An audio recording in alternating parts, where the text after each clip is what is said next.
Buon pomeriggio dall'Arcoveggio, convegno di corse di martedì 20 ottobre, prima corsa riservata ai 2 anni, 5 al via sulla distanza del miglio, Costante Jet, Chris di Cavallina, Carlos Di Ruggi, Cari Balilla, Chris del Ronco.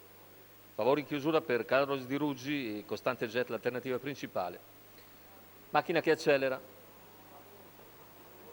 In partenza si avvantaggia Cari Balilla che riesce a sfilare nei confronti di Costante Jet, mentre rimane all'esterno Carlos Di Ruggi.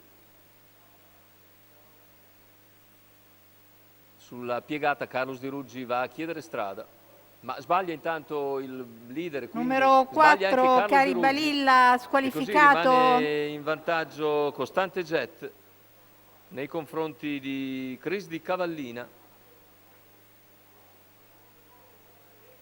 15,2 per i 200 iniziali. Andiamo a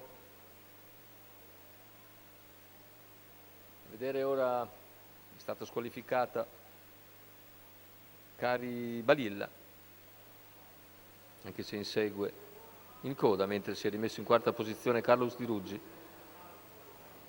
preceduto anche da Chris del Ronco. 48,7 intanto il passaggio ai 600 e andatura molto blanda per Costante Jet, che una volta al comando non ha alcun interesse ad aumentare il ritmo di gara, e così Chris di Cavallina accenna a spostare al suo esterno quando siamo al completamento del giro in 1,4,7. Più indietro c'è Chris del Ronco che precede Carlos Di Ruggi rimesso. Intanto metà della penultima curva, con i primi due che hanno preso buon margine di vantaggio su Chris del Ronco, 1,19,8 il passaggio al chilometro con 15,1 di parziale. Ha spostato nuovamente Carlos Di Ruggi intanto e va su Chris del Ronco. I primi due hanno ancora una ventina di metri di vantaggio ai 400 conclusivi, il parziale in 14,8 ora. Chris di Cavallina insiste su Costante Jet che si oppone. Più indietro Carlos Di Ruggi sta perfezionando il sorpasso a Chris del Ronco, ma è ancora distante dai primi due. Completamento della piegata con Chris di Cavallina che è aggressiva all'esterno di Costante Jet, i due ancora appaiati all'ingresso addirittura ai 100 finali. Chris di Cavallina tende ad avvantaggiarsi, rinviene bene anche Carlos Di Ruggi, vince Chris di Cavallina. Carlos Di Ruggi probabilmente piega sul palo Costante Jet, 1,17,6,32.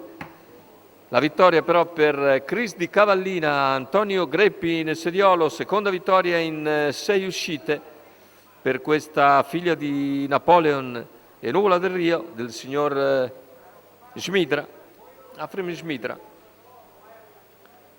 Andiamo a rivedere l'arrivo per il secondo, la vittoria netta per Chris di Cavallina che si fa un giro finale scoperto. Il secondo è per Carlos Di Ruggi che dopo la sfortunata rottura sulla prima curva, dovuta forse anche all'errore di Cari Balilla, si riprende bene e finisce davvero forte, ma può essere soltanto secondo piegando Costante Jet.